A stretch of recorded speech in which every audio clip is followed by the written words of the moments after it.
Hey guys, Poro here, and today I've got another video for the League of Builds series. I'll be going over the champion, the new build, how the build works, how it will change your playstyle, why it's a good alternative from normal builds, and what you'll be missing out by not going the normal build. The build in question today is Utility Mage Rell. Rell is an extremely misunderstood champion. People who haven't touched her view her as an engaged champion with clunky abilities and slow windups. From the outside looking in, Rell is just a worse version of champions like Leona, Nautilus, or Alistar. However, there is a lot of random nuances and fine print in Rell's abilities that set her apart from the rest of the engaged supports. Pop quiz, which of these options does Rell not have in her kit? Armor Shred, Magic Resistance Shred, Self Armor Buff, Self Magic Resistance Buff, Bonus on-hit damage, Shield Destruction, Heals, Bonus Movement Speed, Dashes, Knockups, Max Health Cell Shield, 2 different stuns, Ally Armor Buffs, Ally Magic Resistant buffs, Airborns. If you chose any of the following options, you failed. Rell has a super interesting kit with lots of different small abilities here and there for many situations. Here's the kicker, a lot of her kit also has some decent AP scaling that could be deceptive in a game. For example, lots of people know Rell's Q damage scales with AP. What they don't know is that the heal scales with AP as well. This type of stuff is great, but it's not nearly enough for Rell to go full AP and dominate in a side lane. She's pretty bad in any role outside of support, to be honest. However, this doesn't mean AP is obsolete on Rell, and that's what today's build is for. Utility Mage Rell utilizes a few AP items that allow for her to benefit from AP scalings while still being fully functional as a support. The build is as follows: Everfrost, Zhonya's, Morellonomicon, and Wardstone. These 4 items allow for you to make some super spicy plays while still having each item contribute to your utility. Zhonya's is a fairly standard item on engaged supports and has been shifted around the meta specifically in China on a few occasions. The logic is that a support getting off 2 rotations of spells is more valuable than any other item effect. Zhonya's also conveniently happens to have AP, which works out for Rell's scaling.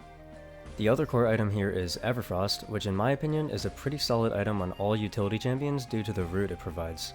It also grants health and ability power, making Rell's abilities have that much more oomph to them. Morello is another somewhat tanky and cheap AP item that provides utility for the team, making it a good third choice. With this build, your abilities hit a lot harder than enemies expected to, and you'll have access to a bunch of helpful item actives and passives, and you'll still be tanky enough that you won't blow up in fights.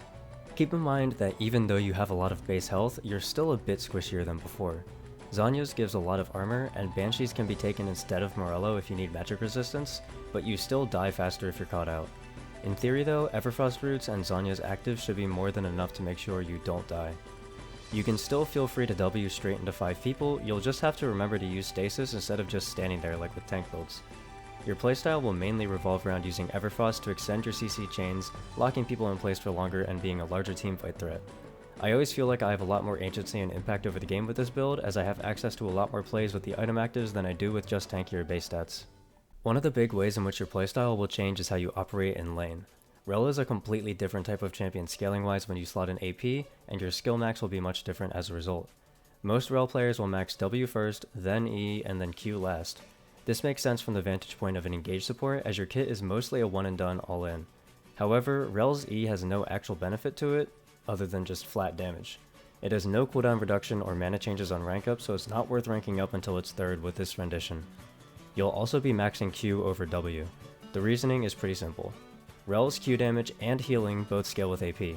The cooldown is lowered upon ranking, it's a great poke tool, and you'll be running Spell Thief's Edge instead of Relic Shield. The laning phase is a lot more active with this build than with normal Rell builds, as once you have E at level 3, you'll be looking for constant harass with Q every time the spell is up. You'll have Spell Thieves and even mana from Everfrost components, so you won't ever need to worry about running out of mana. With this build, the more you poke with Q, the better it will be for your ADC, because you and your bound ally heal a flat amount plus percentage missing health every time the Q lands, making Rell more of a poke enchanter in a sense. The Q range is also deceptively long and breaks shields as mentioned before if an enemy enchanter naturally tries to shield the poke damage. For my keystone, I like to go Glacial Augment. Glacial works well with Everfrost and engaged supports in general. It also matches the spellcaster aesthetic that the build is going for. Follow this up with Hex Flash, Futures Market, and Cosmic Insight. Futures Market is important due to the higher cost of the items, and Cosmic Insight is extremely important since it synergizes well with the multiple item actives you'll be running. Same logic applies for your secondaries, in which you'll take Ingenious Hunter and Zombie Ward, again decreasing the cooldowns on your item actives. That's all I've got for build, runes, and playstyle. Now to answer the question, is Utility Mage Rell better than normal Rell? My answer for this is actually maybe. As I've mentioned before, I think Everfrost and Zhonya's are good items on a number of supports, and are overall very underutilized. I also believe Rell suffers from a general lack of knowledge due to low popularity, and that this build does have a lot of merit over the normal builds. Your playmaking agency is significantly higher at the cost of a bit of tankiness, but even that is contestable as Zhonya's will keep your survivability up just as long as some extra armor and MR would. However, my knowledge on Rell isn't the best it could be, so I got 3-season NA Challenger, rank 1 Rell main, Fellfire to talk about why the standard builds are what they are. Here's what he had to say about it. Everfrost's core problems include that the item costs more gold for inferior defensive stats, meaning it is much easier to get poked out or die before you can get your abilities off. Additionally, you'll be in range of your engage combo already if you're in Everfrost range, and your lockdown is good enough that you won't need more. In terms of data to look at, there unfortunately isn't much at all. Everfrost and Zhonya's both see under 50 games of play in Plat Plus every patch, and despite seeing highly positive win rates, the sample size is way too small. It all comes down to personal judgment, and it's the words of the rank 1 Rell versus the words of a gold/plat troll build content creator, so pick your poison. If you enjoyed this video, let me know in the comments so I can know to continue this series. I stream on Twitch sometimes and also have a Discord server, links to both will be in the description. I also have a Ko-fi page if you want to support me further, and tips are appreciated. Bye!